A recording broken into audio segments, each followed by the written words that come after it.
तो जैसे आप आर्मी ज्वाइन की थी, तो रॉ में कैसे, मतलब रॉ में कैसे आपका जाने का मन किया, कैसे? नहीं, मेरा कोई भी मन नहीं किया था, मुझे पता भी नहीं था कि सीक्रेट सर्विस होती क्या है करके। जिस टाइम मैंने ज्वाइनिंग करा मुझे नहीं पता सीक्रेट सर्विस क्या होती है।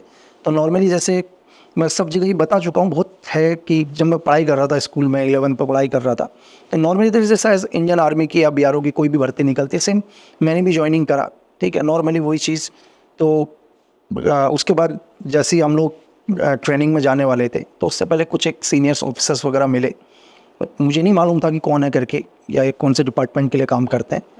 तो कुछ एक लड़के सेलेक्ट करे थे उन्होंने, तो उन्होंने पूछा कि भाई यार ठीक है, मतलब डिफेंस फौज ज्वाइन कर रहे हो, फौज से भी अच्छी अगर सैलरी किसी चीज़ में मिलेगी तो वो भी करोगी करके। तो हमारे को तो सैलरी का उस टाइम था ही नहीं, उस टाइम था कि यार नहीं हमें तो यूनिफॉर्म पहननी है करके। नहीं बोला कि हमने कहा नहीं सर पैसा नहीं चाहिए, यूनिफॉर्म ही पहनना है। बोला नहीं मन मर्जी की यूनिफॉर्म पहनोगे, ठीक है, कि यही नहीं जो मर्जी वो यूनिफॉर्म।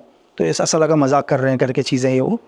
तो फिर बोला कि कभी सीक्रेट सर्विस के बारे में सुना है, तो हमने तो सुना भी नहीं था सीक्रेट सर्विस के बारे में उस टाइम इतना। तो बोला इंटेलिजेंस के बारे में सुना है, तो मैंने कहा इंटेलिजेंस के बारे में सुना है करके। तो यार बोला इंटेलिजेंस के बारे में कैसे। तो एक्चुअली क्या हुआ था, जब मैं स्कूल में था, मैं पढ़ाई करता था केंद्रीय विद्यालय में, तो एक बार हम लोग अलग अलग जगह पर हम लोग KV से कई बार बच्चों को लेके जाते हैं। तो जब मैं छोटा था शायद 6-7 में पढ़ता था, तो एक बाड़मेर एयरफोर्स का कैंट है उत्तरलय में, तो हमारे को वहाँ लेकर गए थे और मैंने पहली बार MiG-21 वगैरह देखे जब स्कूल में था। तो आने के बाद मैंने अपने घर में शेयर किया यार आज ऐसे ऐसी जगह गए। तो मेरे फादर ने बोला कि यार वो बहुत मतलब एरिया बहुत सेंसिटिव एरिया है वो करके, है ना। तो मैंने कहा हाँ सारे प्लेन भी ज़मीन के अंदर छुपा रखे थे करके हैंगर्स के अंदर। तो बोला वहाँ बहुत इंटेलिजेंस का बहुत वो है, मतलब इनपुट है वहाँ।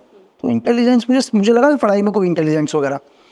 तो मैंने कहा इंटेलिजेंस, तो मुझे थोड़ा सा कंफ्यूज हुआ। तो इंटेलिजेंस बोले कि मतलब मैंने कहा मुझे समझ नहीं इंटेलिजेंस का। तो बोले वहाँ इंटेलिजेंस के बहुत लोग होंगे करके। आपने द हीरो मूवी नहीं देखी है, सनी देओल? हाँ उसके मतलब उस टाइम इतना नॉलेज नहीं था जी। तो फिर मेरे फादर बोले यार इंटेलिजेंस वो है कि मतलब ये वो होते हैं जो दिखाई कभी नहीं देते, लेकिन अगर इनकी इनपुट सही हो तो किसी भी देश में कभी कोई वॉर ना हो। तो ये मैं कनेक्ट किया जब पहली बार, फिर मेरे को किसी सीनियर ने बोला कि इंटेलिजेंस, तो मुझे पूरी की पूरी वही चीज़ें याद आ गई जो मैंने बचपन में सुनी थी।